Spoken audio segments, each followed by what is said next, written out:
창세기 41장. 그로부터 만 2년이 지나서 바로가 꿈을 꾸었다. 그가 나일강가에 서 있는데 잘생기고 살이 찐 암소 7마리가 강에서 올라와서 갈밭에서 풀을 뜯는다. 그 뒤를 이어서 흉측하고 야윈 다른 암소 7마리가 강에서 올라와서 먼저 올라온 소들과 함께 강가에 선다. 그 흉측하고 야윈 암소들이 잘생기고 살이 찐 암소들을 잡아먹는다. 바로는 잠에서 깨어났다. 그가 다시 잠들어서 또 꿈을 꾸었다. 이삭 7개가 보인다. 토실토실하고 잘 여문 이삭 7개가 나오는데 그것들은 모두 한 줄기에서 나와서 자란 것들이다. 그 뒤를 이어서 또 다른 이삭 7개가 피어나오는데 열풍이 불어서 야위고 마른 것들이다. 그 야윈 이삭이 토실토실하게 잘 여문 이삭 7개를 삼킨다. 바로가 깨어나 보니 꿈이다. 아침에 그는 마음이 뒤숭숭하여 사람을 보내어서 이집트의 마술사와 현인들을 모두 불러들이고 그가 꾼 꿈 이야기를 그들에게 하였다. 그러나 아무도 그에게 그 꿈을 해몽하여 주는 사람이 없었다. 그때 술잔을 올리는 시종장이 바로에게 말하였다. 제가 꼭 했어야 할 일을 못한 것이 오늘에야 생각납니다. 임금님께서 종들에게 노하셔서 저와 빵을 구워 올리는 시종장을 경호대장집 감옥에 가두신 일이 있습니다. 저희들이 같은 날 밤에 각각 꿈을 꾸었는데 두 꿈의 내용이 너무나 달랐습니다. 그때 그곳에 경호대장의 종인 히브리 소년이 저희와 함께 있었습니다. 저희가 꾼 꿈 이야기를 그에게 해주었더니 그가 그 꿈을 풀었습니다. 저희 두 사람에게 제각기 그 꿈을 해몽하여 주었던 것입니다. 그리고 그가 해몽한 대로 꼭 그대로 되어서 저는 복직되고 그 사람은 처형되었습니다. 이 말을 듣고서 바로가 사람을 보내어 요셉을 불러오게 하였고 사람들은 곧바로 그를 구덩이에서 끌어냈다. 요셉이 수염을 깎고 옷을 갈아입고 바로 앞으로 나아가니 바로가 요셉에게 말하였다. 내가 꿈을 하나 꾸었는데 그것을 해몽할 수 있는 사람이 없다. 나는 내가 꿈 이야기를 들으면 잘 푼다고 들었다. 그래서 너를 불렀다. 요셉이 바로에게 대답하였다. 저에게는 그런 능력이 없습니다. 임금님께서 기뻐하실 대답은 하나님이 해주실 것입니다. 바로가 요셉에게 말하였다. 꿈에 내가 나일강가에 서 있는데 살이 찌고 잘생긴 암소 7마리가 강에서 올라와서 갈밭에서 풀을 뜯었다. 그것들의 뒤를 이어서 약하고 아주 흉측하고 야윈 다른 암소 7마리가 올라오는데 이집트 온 땅에서 내가 일찍이 본 일이 없는 흉측하기 짝이 없는 그런 암소들이었다. 그 야위고 흉측한 암소들은 먼저 올라온 기름진 암소 7마리를 잡아먹었다. 흉측한 암소들은 살이 찐 암소들을 잡아먹었는데도 여전히 굶은 암소처럼 흉측하였다. 그리고는 내가 깨어났다. 내가 또다시 꿈에 보니 한 줄기에서 자란 이삭 7개가 있는데 잘 여물고 실한 것들이었다. 그것들의 뒤를 이어서 다른 이삭 7개가 피어나오는데 열풍이 불어서 시들고 야위고 마른 것들이었다. 그 야윈 이삭이 잘 여문 7 이삭을 삼켜버렸다. 내가 이 꿈 이야기를 마술사와 현인들에게 들려주었지만 아무도 나에게 그 꿈을 해몽해주지 못하였다. 요셉이 바로에게 말하였다. 임금님께서 2번 꾸신 꿈의 내용은 다 같은 것입니다. 임금님께서 장차 하셔야 할 일을 하나님이 보여주신 것입니다. 그 좋은 암소 7마리는 7회를 말하고 잘 여문 이삭 7개도 7회를 말하는 것입니다. 두 꿈이 다 같은 내용입니다. 뒤따라 나온 야위고 흉측한 암소 7마리나 열풍에 말라버린 쓸모없는 이삭 7개도 역시 7회를 말합니다. 이것들은 흉년 7회를 말하는 것입니다. 이제 제가 임금님께 말씀드린 바와 같이 임금님께서 앞으로 하셔야 할 일을 하나님이 보여주신 것입니다. 앞으로 올 7회 동안에는 온 이집트 땅에 큰 풍년이 들 것입니다. 그런데 곧 이어서 7회 동안 흉년이 들 것입니다. 그렇게 되면 이집트 땅에 언제 풍년이 있었더냐는 듯이 지나간 일을 다 잊어버리게 될 것입니다. 그리고 기근이 이 땅을 황폐하게 할 것입니다. 풍년이 든 다음에 오는 흉년은 너무나도 심하여서 이집트 땅에서는 아무도 그 전에 풍년이 든 일을 기억하지 못할 것입니다. 임금님께서 같은 꿈을 2번이나 거듭 꾸신 것은 하나님이 이 일을 하시기로 이미 결정하시고 그 일을 꼭 그대로 하시겠다는 것을 말씀해 주시는 것입니다. 이제 임금님께서는 명철하고 슬기로운 사람을 책임자로 세우셔서 이집트 땅을 다스리게 하시는 것이 좋을 듯합니다. 임금님께서는 전국의 관리들을 임명하셔서 풍년이 계속되는 7해 동안에 이집트 땅에서 거둔 것의 5분의 1을 해마다 받아들이도록 하심이 좋을 듯합니다.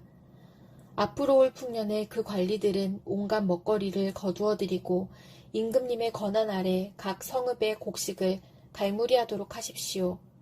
이 먹거리는 이집트 땅에서 7해 동안 이어갈 흉년에 대비해서 그때 이 나라 사람들이 먹을 수 있도록 갈무리해 두셔야 합니다. 그렇게 하시면 기근이 이 나라를 망하게 하지 못할 것입니다. 바로와 모든 신하들은 이 제안을 좋게 여겼다. 바로가 신하들에게 말하였다. 하나님의 영이 함께하는 사람을 이 사람 말고 어디에서 또 찾을 수 있겠느냐. 바로가 요셉에게 말하였다. 하나님이 너에게 이 모든 것을 알리셨는데 너처럼 명철하고 슬기로운 사람이 어디에 또 있겠느냐. 내가 나의 집을 다스리는 책임자가 되어라. 나의 모든 백성은 너의 명령을 따를 것이다. 내가 너보다 높다는 것은 내가 이 자리에 앉아 있다는 것뿐이다. 바로가 또 요셉에게 말하였다. 내가 너를 온 이집트 땅에 총리로 세운다. 그렇게 말하면서 바로는 손가락에 끼고 있는 옥새 반지를 빼서 요셉의 손가락에 끼우고 고운 모시 옷을 입히고 금목걸이를 목에다 걸어주었다. 그런 다음에 또 자기의 병거에 버금가는 병거에 요셉을 태우니 사람들이 물러나거라 하고 외쳤다. 이렇게 해서 바로는 요셉을 온 이집트 땅에 총리로 세웠다. 바로가 요셉에게 말하였다. 나는 바로다. 이집트 온 땅에서 총리의 허락이 없이는 어느 누구도 손 하나 발 하나도 움직이지 못한다. 바로는 요셉에게 사브낫 바네아라는 이름을 지어주고 온의 제사장 보디베라의 딸 아스낫과 결혼을 시켰다. 요셉이 이집트 땅을 순찰하러 나섰다. 요셉이 이집트 왕 바로를 섬기기 시작할 때에 그의 나이는 30살이었다. 요셉은 바로 앞에서 물러나와서 이집트 온 땅을 두루 다니면서 살폈다. 풍년을 이룬 7해 동안에 땅에서 생산된 것은 대단히 많았다. 요셉은 이집트 땅에서 7해 동안 이어간 풍년으로 생산된 모든 먹거리를 거두어들여 여러 성읍에 저장해 두었다. 각 성읍 근처 밭에서 나는 곡식은 각각 그 성읍에 쌓아두었다. 요셉이 저장한 곡식의 양은 엄청나게 많아서 마치 바다의 모래와 같았다. 그 양이 셀 수 없을 만큼 많아져서 기록을 중단할 수밖에 없었다. 요셉과 온의 제사장 보디베라의 딸 아스낫 사이에서 두 아들이 태어난 것은 흉년이 들기 전이었다. 요셉은 하나님이 나의 온갖 고난과 아버지 집 생각을 다 잊어버리게 하셨다 하면서 맏아들의 이름을 므낫세라고 지었다. 둘째는 내가 고생하던 이 땅에서 하나님이 자손을 번성하게 해주셨다 하면서 그 이름을 에브라임이라고 지었다. 이집트 땅에서 7해 동안 이어가던 풍년이 지나니 요셉이 말한 대로 7해 동안의 흉년이 시작되었다. 온 세상에 기근이 들지 않은 나라가 없었으나 이집트 온 땅에는 아직도 먹거리가 있었다. 그러나 마침내 이집트 온 땅의 백성이 굶주림에 빠지자 그들은 바로에게 먹을 것을 달라고 부르짖었다. 바로는 이집트의 모든 백성에게 요셉에게로 가서 그가 시키는 대로 하여라 하였다.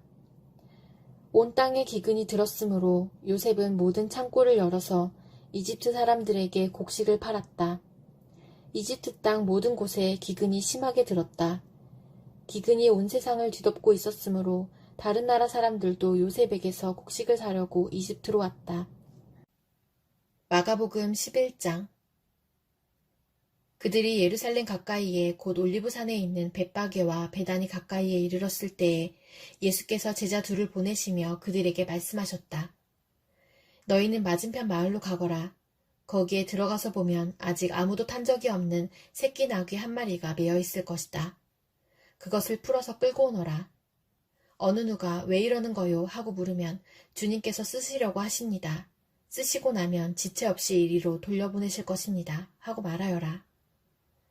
그들은 가서 새끼 나귀가 바깥길 쪽으로 나 있는 문에 매여 있는 것을 보고 그것을 풀었다.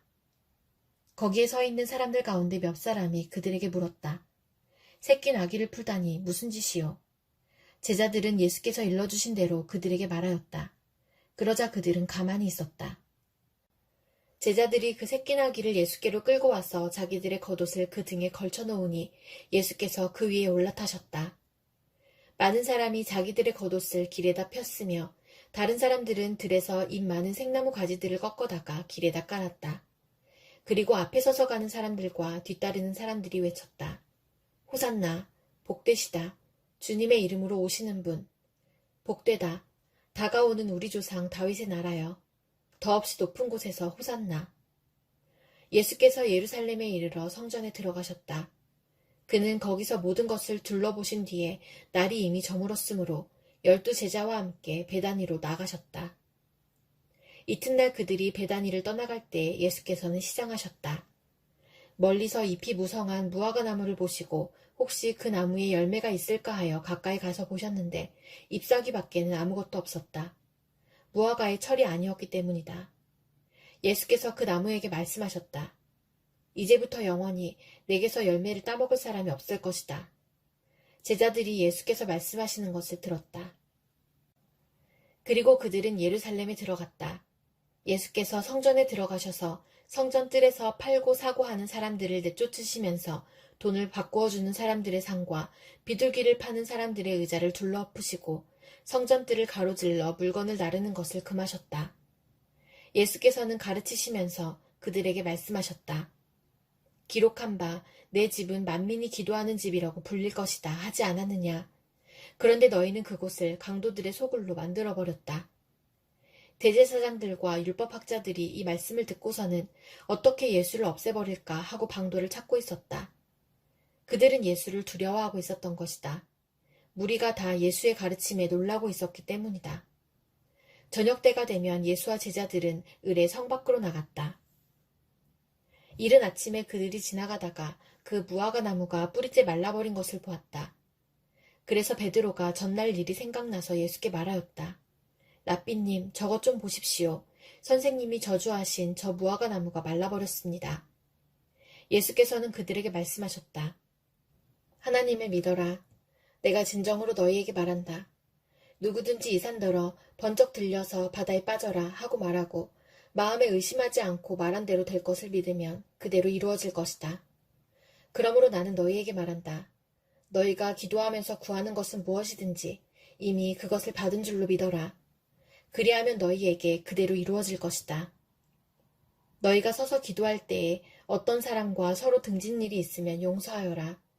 그래야 하늘에 계신 너희 아버지께서도 너희의 잘못을 용서해 주실 것이다. 그들은 다시 예루살렘에 들어갔다. 예수께서 성전뜰에서 거닐고 계실 때에 대제사장들과 율법학자들과 장로들이 예수께로 와서 물었다. 당신은 무슨 권한으로 이런 일을 합니까? 누가 당신에게 이런 일을 할 수 있는 권한을 주었습니까? 예수께서 그들에게 말씀하셨다. 나도 너희에게 한 가지를 물어보겠으니 나에게 대답해 보아라. 그러면 내가 무슨 권한으로 이런 일을 하는지를 너희에게 말하겠다. 요한의 세례가 하늘에서 온 것이냐 사람에게서 온 것이냐? 내게 대답해 보아라. 그들은 자기들끼리 의논하며 말하였다. 하늘에서 왔다고 말하면 어찌하여 그를 믿지 않았느냐고 할 것이다. 그렇다고 해서 사람에게서 왔다고 대답할 수도 없지 않은가. 그들은 무리를 무서워하고 있었다. 무리가 모두 요한을 참 예언자로 알고 있었기 때문이었다. 그래서 그들이 예수께 대답하였다. 모르겠습니다. 예수께서 그들에게 말씀하셨다. 나도 내가 무슨 권한으로 이런 일을 하는지를 너희에게 말하지 않겠다. 마가복음 욥기 7장. 인생이 땅 위에서 산다는 것이 고된 종살이와 다른 것이 무엇이냐? 그의 평생이 품꾼의 나날과 같지 않으냐? 저물기를 몹시 기다리는 종과도 같고 수고한 삭슬 애타게 바라는 품꾼과도 같다. 내가 바로 그렇게 여러 달을 허탈 속에 보냈다. 괴로운 밤은 꼬리를 물고 이어갔다. 눕기만 하면 언제 깰까? 언제 날이 셀까 마음 졸이며 새벽까지 내내 뒤척거렸구나. 내 몸은 온통 구더기와 먼지로 뒤덮였구나. 피부는 아물었다가도 터져버리는구나.